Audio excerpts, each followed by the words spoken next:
¿Qué tal, mis amados? Luis Eduardo López, siervo de Jesucristo. Un saludo muy afectuoso para todos.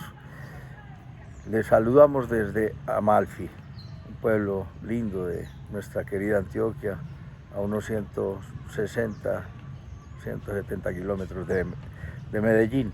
Venimos a la obra misionera mensualmente por acá y aquí compartimos la palabra de Dios también. Y seguimos con Jesús y la oración en el Sermón del Monte. Y nos dice, vamos hoy a ver la oración y las vanas repeticiones, tomando solamente estos dos versículos, Mateo 6, 7 y 8. Y orando no uséis vanas repeticiones como los gentiles que piensan que por su palabrería serán oídos. No os hagáis pues semejantes a ellos, porque vuestro Padre sabe de qué cosas tenéis necesidad antes de que vosotros le pidáis. La oración, como se los he dicho, viene de la palabra griega retor, de donde viene la palabra retórica, y es decirle a Dios. Y las vanas repeticiones es algo que nos enseñaron desde niños con la religión popular, a repetir y a repetir y a repetir oración. Y las vanas repeticiones son decir palabras sin sentido que salen de la boca, salen por los labios, pero que no salen del corazón. Son las vanas repeticiones, como cuando la gente empieza a decir Jesús, Jesús, Jesús, Jesús, Jesús. Bueno, Jesús entiende que lo estamos llamando, dile algo, dile que lo ama. Jesús te ama, Jesús eres grande, eres maravilloso, eres sublime. Vamos a mirar entonces en primer lugar que a los hipócritas les encantaba orar, como nos dice un poquito antes. No seas como los hipócritas, porque ellos aman el orar, ellos aman orar de pie en las sinagogas. Pero ¿cuál es el propósito de que ellos amen?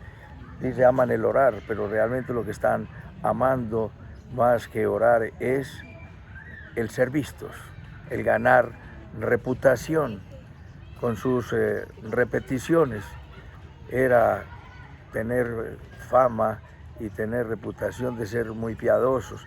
Recordemos las palabras del apóstol San Pablo en 2 Timoteo capítulo 3, dice que en los postreros tiempos habrá tiempos muy peligrosos, y estos son los que estamos viviendo.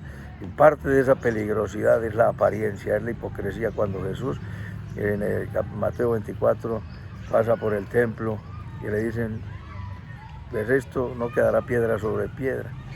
Y entonces le dice, ¿cuándo será esto y la señal de tu venida? Lo primero que Jesucristo dice como señal es, mirad que nadie os engañe, porque vendrán falsos cristos y falsos profetas. ¿Cuál es la primera señal del engaño? La primera señal de los últimos tiempos, pues el engaño. Estamos en una época sin antecedentes, no tienen precedentes los engaños. Se engañan los hombres que dirigen los países, los presidentes, se engañan los de la empresa pública, engañan los de la empresa privada, y estamos en una situación pavorosa donde dice que la gente estará engañando y siendo engañada, palabras del apóstol San Pablo también en 2 Timoteo capítulo 3. Ellos amaban orar para ganar reputación. Entonces, las vanas repeticiones, miremos que puede ser una vana repetición. En Primera de Reyes capítulo 18 nos encontramos en la historia de Elías, cuando el pueblo fue convocado por el rey Acab. El rey Acab fue uno de los malos reyes. Entonces, capítulo 18 de Primera de Reyes, entonces Acab convocó a todos los hijos de Israel y reunió a los profetas en el monte Carmelo, y acercándose Elías a todo el pueblo les dijo, ¿hasta cuándo claudicaréis entre dos pensamientos? Si Jehová es Dios, seguidle, y si Baal es, id en pos de él. Y el pueblo no respondió palabra, y volvió a decir, solo yo he quedado. Y entonces él los confronta, ustedes son pueblo de Dios y están siguiendo a Baal, Señor, Baal Zebú, Señor de las moscas, una de las plagas que humilló nuestro Dios en Egipto, de ahí viene la palabra Belzebú. Y ustedes siguiendo a los dioses ajenos. Esta fue una de las razones por las cuales Dios les dijo que los esparciría por todo el mundo y convertiría su tierra en azufre y sal, y eso se convirtió. Israel fue durante más de 1800, más de 1700, 800 años, no llovió en Israel, y fue un peladero cuando le entregó la comunidad internacional la tierra que llamaron después Palestina, porque eso se llamó siempre, tierra de Canaán y después tierra de Israel, y a partir del 135 con el emperador Adriano eso se llamó tierra de Palestina. Es la guerra de la que se habla ahora, que es que esa tierra es de los palestinos. No es el tema de hoy, pero esa tierra anteriormente y por decreto de Dios fue entregada a el pueblo de Dios, al pueblo de Israel. El pueblo siguió, dijo, allá en los sepulcros donde los enterraré, a las tierras donde los llevaré, ustedes van a servir a dioses que no conocieron ni ustedes ni sus padres, y van a servir al leño, van a servir al palo, a la piedra, al metal, dioses de manufactura humana. Y ellos estaban adorando para aquella época con muchos antecedentes, antes de que esto lo viéramos delante de nuestros ojos. El pueblo estaba adorando a Baal cuando Dios los había sacado de la tierra de servidumbre, de la tierra de Egipto, y les había llevado a una tierra que fluye leche y miel, y los retó al pueblo. Bueno, si Baal es Dios, entonces síganle, y si Jehová es Dios, síganle. Digo, tomen ustedes un buey y pónganlo en el altar, pongan leña, pero no pongan fuego debajo de él, y yo haré lo mismo. Y entonces ellos hicieron, dijo, nos parecen bien estas palabras. ¿Y qué fue lo que ocurrió? Nos dice que ellos tomaron el buey que les fue dado y lo prepararon e invocaron el nombre de Baal desde la mañana hasta el mediodía, diciendo, Baal, respóndenos. Pero no había voz ni quien respondiese. Entre tanto, ellos andaban saltando cerca del altar que habían hecho, y aconteció que al mediodía es que Elías se burlaba de ellos diciendo, gritad en alta voz, porque Dios quizá está meditando, tiene algún trabajo o va camino, tal vez duerme y no hay quien le despierte. Y ellos clamaban a grandes voces y se sajaban con cuchillos y con lancetas conforme a su costumbre, hasta chorrear sangre sobre ellos. Pasó el mediodía y ellos siguieron gritando frenéticamente hasta la hora de ofrecerse el sacrificio, pero no hubo ninguna voz ni quien respondiese. Falsas palabrerías, y las falsas palabrerías, cuando nos salen del corazón para adorar al verdadero Dios, son palabras que van al mismo demonio. Dice la Escritura que cuando los paganos ofrecen algo a Dios, a los demonios se lo ofrecen.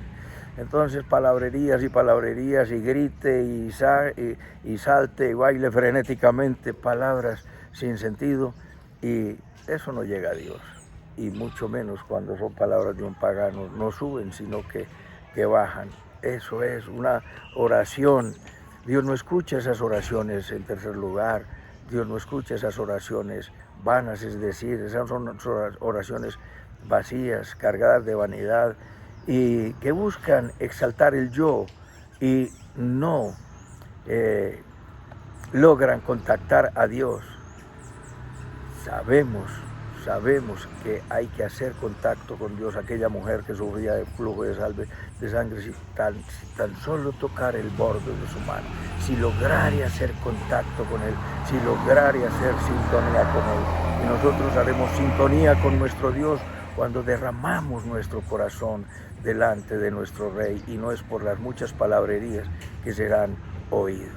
Y entonces Dios, en cuarto lugar, vemos que Dios conoce lo que nosotros necesitamos antes de que le pidamos. Lo dice el texto que acabamos de leer, 7 y 8 del capítulo 6 de Mateo. Dios lo conoce con antemano, de manera que hay que ser concretos y hay que decirle lo que es y darles vueltas, palabras y más palabras y muchas palabras, no, y lo hacen los paganos y lo hacen los cristianos.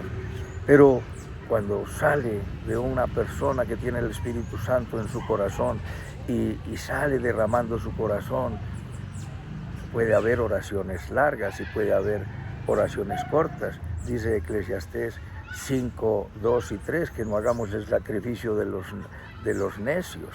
Es decir, hay que ser coherentes, hablarle a Dios con el sentimiento de nuestro corazón, con lo que decimos, esté en coherencia con lo que pensamos y con lo que queremos.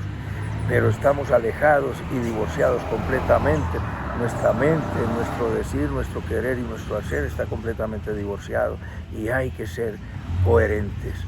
Pero Él nos dice que también sean pocas tus palabras. Dios conoce tu corazón. Pero no hay una contradicción cuando también San Pablo nos dice en 1 Tesalonicenses 5:17, orad sin cesar. Porque nos dice también nuestro Señor Jesucristo, citando las palabras del profeta Isaías, mi casa de oración será llamada y vosotros la habéis convertido en cueva de ladrones.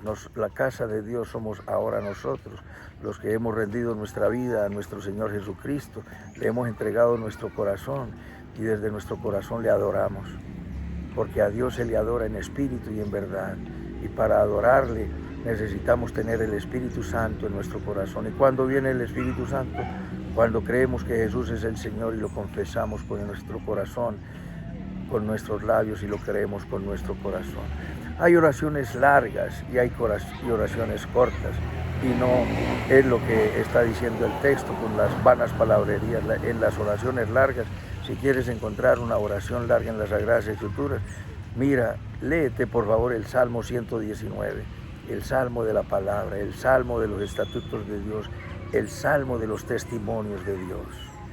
En mi corazón he guardado tus dichos para no pecar contra ti. Hermoso ese Salmo, el más largo, que tiene 176 versículos. Una oración larga también está en Segunda de Crónicas capítulo 6, que tiene 29 versículos en la oración. En Juan capítulo 17 también nos encontramos una oración larga, pero hay oraciones cortas. Una oración corta fue la que en Juan capítulo 11 nuestro Señor Jesucristo, cuando va a visitar el sepulcro de Lázaro, el versículo más corto dice: Jesús lloró, pero una oración también muy corta fue la que hizo nuestro Señor Jesucristo allí, y le dijo: Señor, yo sé que tú siempre me oyes, y lo digo para que los que están aquí crean que tú me enviaste. Lázaro, ven fuera. Una oración supremamente corta. Una oración bien corta también la que nos dice en Lucas 23:46, en tus manos encomiendo mi espíritu. 5 palabras, en tus manos encomiendo mi espíritu. 6 palabras. Oraciones cortas. No hay que hacerlas largas, no hay que hacerlas cortas, hay que hacerlas de las dos maneras. Sí, no hay problema que sea de la una o de la otra. No hay que hacerlas largas con vanas palabrerías, no hay que hacerlas cortas con vana palabrería, palabras sin sentido y sin coherencia. Porque nos dice, orad sin cesar, y nos dice también nuestro Señor Jesucristo al enseñar sobre la oración con la parábola de la viuda y el juez malo. Y dice, esta viudita iba todos los días, hazme justicia, hazme justicia, hazme justicia. Era la artillería que tenía la señora para atacar y para arrinconar al juez malo para que le hiciera justicia. Me va a quitar esta viejita de encima y le haré justicia. Y dice, ¿no hará lo mismo el Señor Jesucristo? ¿No hará mucho más al que clame a Él de día y de noche? Y cuando nuestro Señor Jesucristo nos dice que estaba en el Monte de los Olivos, en su agonía orando, nos dice en el capítulo 26, en el versículo 43, 44, dice que se fue el Señor Jesucristo y los halló durmiendo. Y cuando Él estaba orando decía, Señor, si es preciso, aparta de mí esta copa, pero no sea como yo quiero, sino como tú quieres.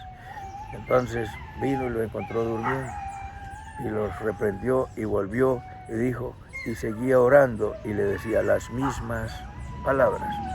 Es una repetición, pero una repetición que sale de derramar nuestro corazón a nuestro Dios. Oraciones largas las encontramos ahí, como se los digo, en el Salmo 119, son 176 versículos. Miremos brevemente una declaración y una enseñanza, una exhortación de nuestro Dios, que la podemos convertir en una oración, y es la famosa expresión que dice: si se humillare mi pueblo, sobre el cual mi nombre es invocado, y oraren y buscaren mi rostro y se convirtieren de sus malos caminos, entonces yo iré desde los cielos, perdonaré sus pecados y sanaré su tierra.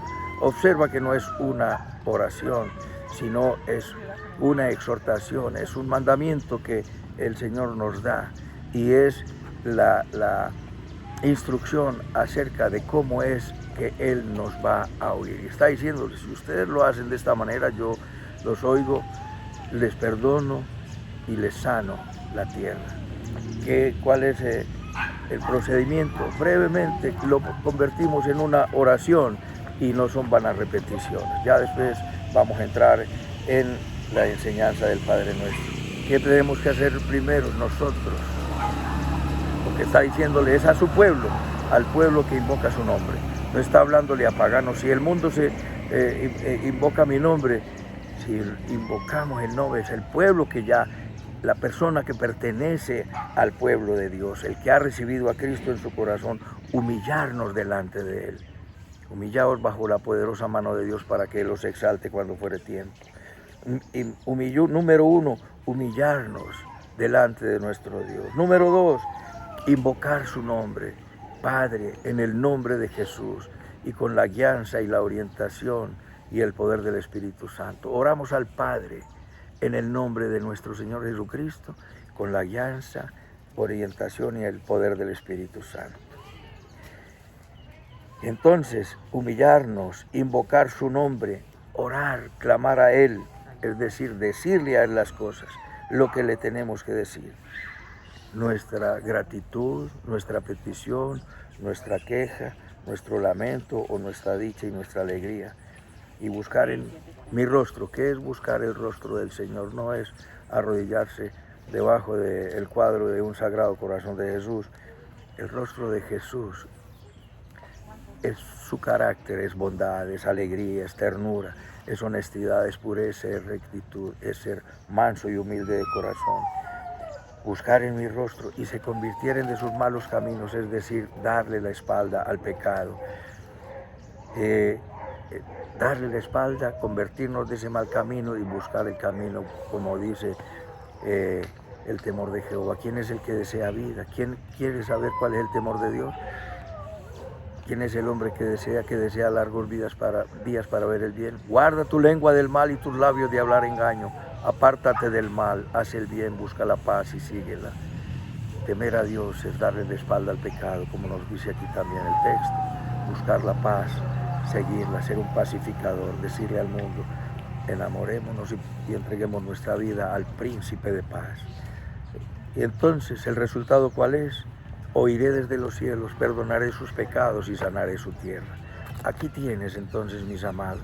No uses repeticiones, vanas repeticiones que pierden sentido. Derrama tu corazón, como termina la hermosa oración de Daniel en el capítulo 9, y derramaba Daniel su corazón delante de Dios, como lo hizo Ezequías cuando Dios le dijo a Isaías: dile a mi siervo que organice sus cosas porque me lo voy a traer. ¿Y qué hizo? Derramaba su corazón delante de Dios. Derrama tu corazón delante de Dios.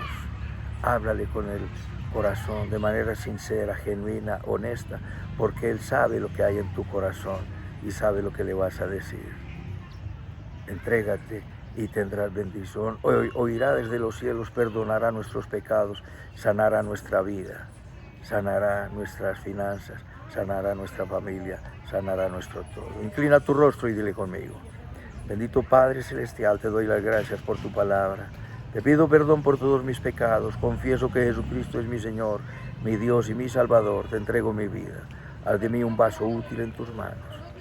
Quiero llenarme de ti, servirte y vivir para la gloria de Dios. En Cristo Jesús, Señor nuestro. Amén, amén y amén. Un abrazo, mis amados, y hasta otra oportunidad.